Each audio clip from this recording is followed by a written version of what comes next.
আচ্ছা, আজকে আমরা যে কাজটা দেখবো এটা হচ্ছে সাম এবং সাম ইফ।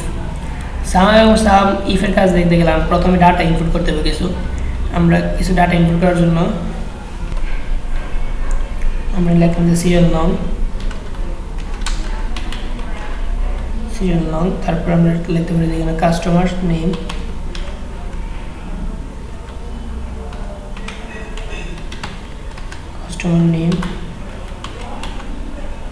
এই দেন কাস্টমার নেম লেখার পরে আমরা একটা সেল থেকে ডাটাটা আরেকটা সেল চলে গেছে না, ওই ক্ষেত্রে আমরা কি করতে হইব, আমরা জানি এই যে কলামের মধ্যে চাপ ধরে নিতে পারি, এইভাবে যখন কলামের মধ্যে চাপ ধরে নিব তখন কিন্তু এটা সুন্দর করে আপনি যাইতো না, নির্দিষ্ট একটা পরিমাপে যাইতো না। আমরা কি করব, এই যে এখানে যে কলাম আছে এখানে ডাবল ক্লিক করব, তখন কলামটা তখন কি হইব, এই লেখাটা যতটুকু পরিমাপ নেওয়ার এটা ঠিক ততটুকু পরিমাপ নিজের মতো করে নিয়ে দেবো। আমরা কাস্টমার নেম লিখলাম, আমরা এখানে লিখতে পারি যে পেমেন্ট টাইপ,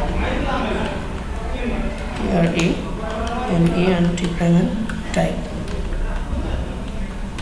ওকে, আমরা এখানে লিখতে পারি বিল অ্যামাউন্ট,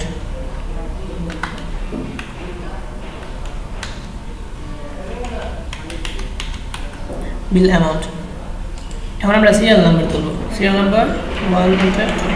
আচ্ছা, এক্সেল সুবিধা হচ্ছে আপনি একাধিকবার বারে বারে 1 2 3 4 5 এভাবে লিখতে হবে না।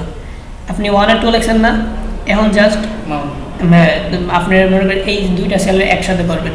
একসাথে করতে গেলে কী করতে হবে, মাউসের মানে বাম দিকে বা লেফট বাটনে চাপ ধরে একসাথে করে দিলাম। করার পরে এখানে দেখেন বিন্দুর মতো যে দেখা যাচ্ছে, আমরা এটার মধ্যে চাপ দিয়া নিচের দিকে স্ক্রল করব।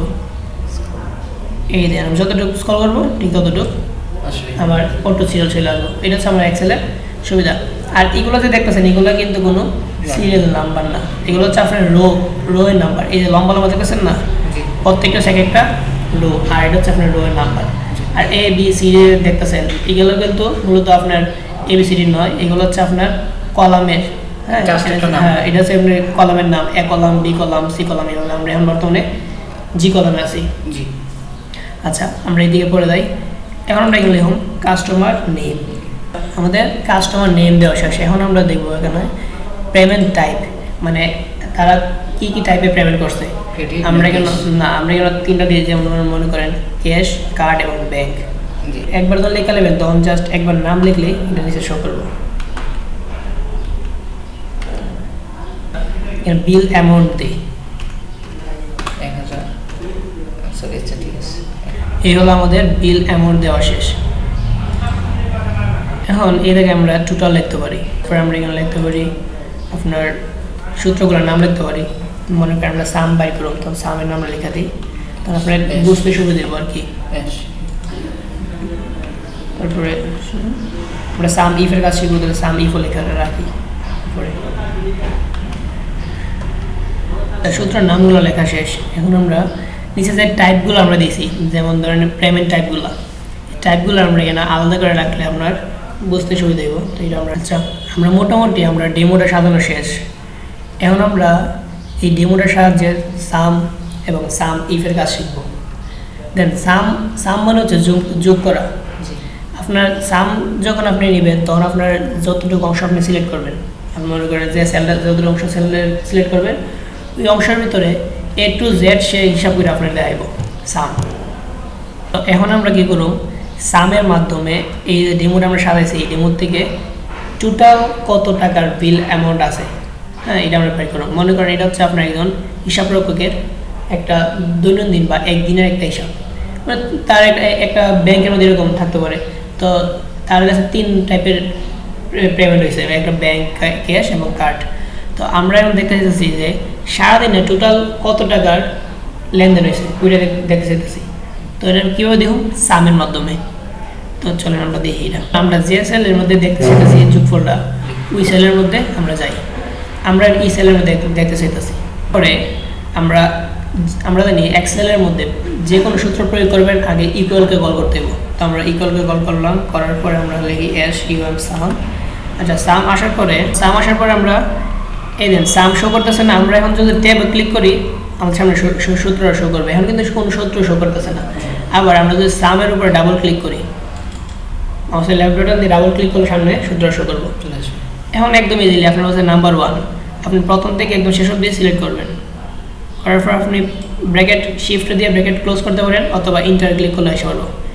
তো আমরা শিফট ব্র্যাকেট ক্লোজ করার দরকার নেই, ইন্টার দিলাম, এসে পড়ছে। তাহলে টোটালি আপনার 4300 এটা আমরা কিসের মধ্যে বের করছি? সামের মধ্যে বের করছি। এখন আমরা বের করব সাম ইফের মাধ্যমে আলাদা আলাদা করে, মনে করেন এখানে ব্যাংক কার্ড এভাবে 3টা টাইপের লেনদেন হয়েছে। এখন আপনি চাইতেছেন যে না আমি শুধু একটা টাইপের দেখতে চাইতেছি যে সারাদিনে কার্ডের মাধ্যমে কত টাকা লেনদেন হয়েছে। তো যখন নির্দিষ্ট কোনো একটা হিসাব দেখতে চাইবেন, কার্ড আছে, ব্যাংক আছে, ক্যাশ আছে, আপনার বস যদি বলে যে আপনি নির্দিষ্ট একটা টাইপের হিসাব আমাদের বাইর করতে আন যে এই কার্ডের মধ্যে কত টাকা হয়েছে বা ব্যাংকের মধ্যে কত টাকা হয়েছে, ওইরকম নির্দিষ্ট যখন বাইর করতে চাইবেন তখন আমার দরকার লাগবে সাম ইফ। ঠিক আছে? আর সামে কী করছে, আপনার A to Z যতটুকু অংশ আপনি সিলেক্ট করবেন, আপনার এটার ভিতরে যতটুকু ভ্যালু থাকবো সম্পূর্ণ ভ্যালু সে যোগ করার পরে আপনারা সাম বা যোগ করে সাথে আইব। আর সাম ইফ কী করবো, সে নির্দিষ্ট করে একজনেরটা সে বের করে দেয় নির্দিষ্ট ব্যক্তি। সাম ইফের মাধ্যমে এই যে 3 টাইপ আছে, 3 টাইপ থেকে শুধু ক্যাশে কত টাকা লেনদেন হয়েছে আমরা ওইটা বের করতে চাইতেছি। এটা বের করতে গেলে আমরা সেমভাবে ইকুয়ালকে কল করবো, তারপরে সাম এসিএম সাম, দেন আমরা ডাবল। এখন কিন্তু আমরা সাম ইফের কাজ করতেছি, দেন সামের নিচে যে সাম 2 নম্বরে সাম ইফ আছে এখানে আমরা ডাবল ক্লিক করবো। এই ধরনের আমার সামনে সূত্র শো করতেছে। প্রথম বলতেছে যে রেঞ্জ, আপনার যে টাইপটা যে মনে করেন কার্ডটা দেখতেছেন, ওই কার্ডটা যে কলামে আছে সম্পূর্ণ কলামটা আপনি সিলেক্ট করতে হইব। সাম ইফে দিলাম, এখন আমাদের সামনে সূত্র শো করতেছে যে আমরা রেঞ্জগুলো সিলেক্ট করতে হইব। আমরা রেঞ্জগুলো সিলেক্ট করলাম, আমার যে পেমেন্ট টাইপটা যে কলামে থাকবো ওই কলামটা আমরা কী করে দেবো, সিলেক্ট করে দেবো। আচ্ছা জি, এই রেঞ্জটা সিলেক্ট করলাম। করার পরে এখন আপনার ক্ষমা দিতে হইব। ক্ষমা দেওয়ার পরে আমার সামনে যেটা শো করতেছে এটা হচ্ছে ক্রাইটেরিয়া। ক্রাইটেরিয়া হচ্ছে আপনি যে রেঞ্জটা সিলেক্ট করছেন ওই রেঞ্জের মধ্যে আপনি কোনটা দেখতে চাইতেছেন। আপনি তো এখন দেখতে চাইতেছেন কার্ড, তাহলে আপনি একটা 2টা কাজ করতে পারেন। একটা হচ্ছে আপনি ডাবল এই ইনভার্টেড কমা দিয়া কার্ড যেভাবে এখানে দেওয়া আছে, এখানে যেভাবে কার্ড দেওয়া আছে আপনি এভাবে এই জায়গার মধ্যে লিখতে পারেন। আবার আরেকটা কাজ আমরা করতে পারি, ডাবল ইনভার্টেড কমা না দেওয়া আমরা জাস্ট এখানে কার্ডটা সিলেক্ট করে দিলেই হয়ে যাবে। তাহলে আমরা কাছে এটাই ইজি, আমরা কার্ড সিলেক্ট করে দিলাম। ওখানে এই কলামের ভিতর দেখে কার্ড আমরা সিলেক্ট করে দিলাম, দেওয়ার পরে আমরা ক্ষমা দিলাম। কার্ডটার মধ্যে আমার ক্রাইটেরিয়া বলতে কি, আমি যে হিসাবটা দেখতে চাইতেছি ওই হিসাবটা আমি এখানে সিলেক্ট করলাম। তারপরে আমার সামনে যেটা শো করতেছে এটা হচ্ছে সাম রেঞ্জ। সাম রেঞ্জ কি, সাম অর্থ আমরা জানি যোগ, এবং রেঞ্জ হচ্ছে আপনার এই যে জায়গাটা, তার মানে আপনি যে অংশটা আপনি যোগ করতে চাইতেছেন, অর্থাৎ যে অংশের বা আপনার যে মোট যে টাকা ওই টাকার ভিতর থেকে আপনি যারা দেখতে চাইতেছেন ওইভাবে আপনার যে পেমেন্ট টাইপটা যেভাবে আপনি সম্পূর্ণ সিলেক্ট করছিলেন বিল অ্যামাউন্টের সবটা আপনি কী করতে দেব, সিলেক্ট করতে দেব। তো আমরা এখান থেকে সম্পূর্ণটা সিলেক্ট করলাম। করার পরে এখন আপনি শিফটে যে ব্র্যাকেট ক্লোজ করতে পারেন, করলে চলবো, না করলে আমরা ইন্টার দিল এটা হয়ে দেবো। দেন কার্ডে আমরা পাইছি কত, 800।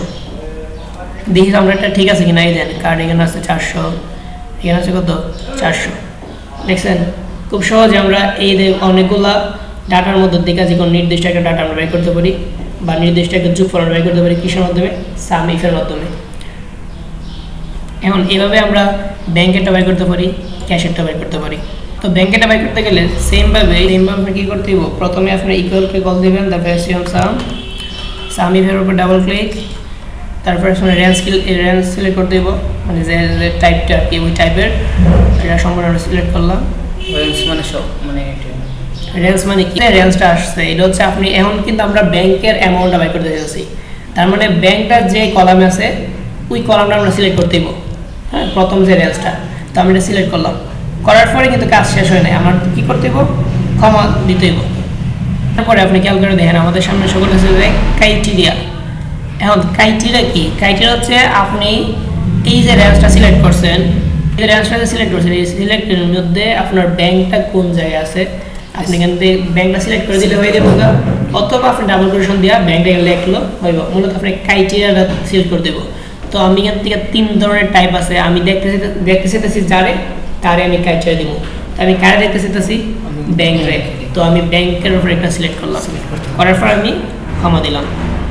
ক্ষমা দেওয়ার পরে আপনার সামনে এখন দেন যে জায়গাটা শো করতেছে এটা সাম রেঞ্জ, অর্থাৎ আপনি যোগফলের যে জায়গাটা আর কি, যে অংশটা আপনি যোগ করতে চাইতেছেন, মানে যেটার মধ্যে থেকে আপনি এই যে ব্যাংকের টাকাটা আপনি বাই করতে চাই ওই অংশটা আমরা কী করতে দিব, সিলেক্ট করতে দিব। তো আমি একদম প্রথম সেল থেকে শেষ সেল অবধি আমরা সিলেক্ট করে দিলাম।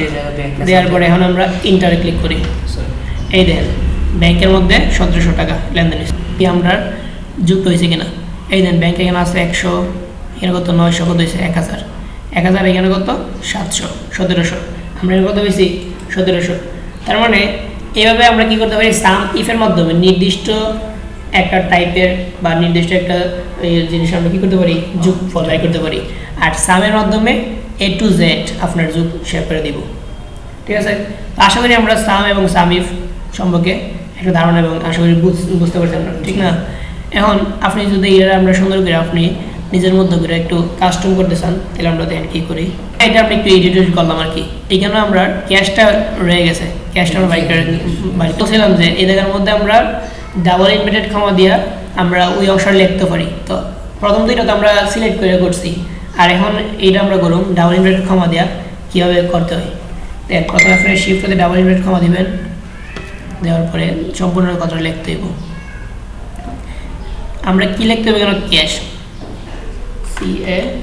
CASH যেভাবে সেভাবে লিখতে হবে। তারপরে ইনভার্টেড কমা ক্লোজ, তারপর আমরা আবার কমা দিতে দেবো। তারপর আগের মতন সেম সাম রেঞ্জ সিলেক্ট দেন ইন্টার। এই দেখ 1800। এখন দিই ক্যাশের মাধ্যমে 500, 800, 1300 আর 400, সরি 500, 1800। ঠিক আছে, তো আমরা সাম ইফের মাধ্যমে তিনটা আলাদা আলাদা করে বার করলাম, আবার সামের মাধ্যমে A to Z টোটালটা বার করলাম। এটা আমরা পত্রের লেখাটার সেন্টার নিয়ে যাই, মার্জিন সেন্টার দিয়ে দেন, সবগুলো চলে যাবো শেষ। এখন আমরা সেল যে স্টাইল এখানে চলে যাই, আমরা বেশি অংশ সিলেক্ট করে নিয়েছি।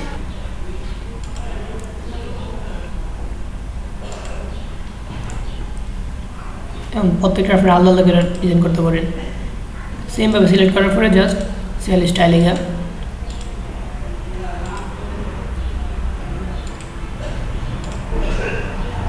তো আশা করি আমরা বুঝতে পারছি সাম এবং সামিফের কাজ।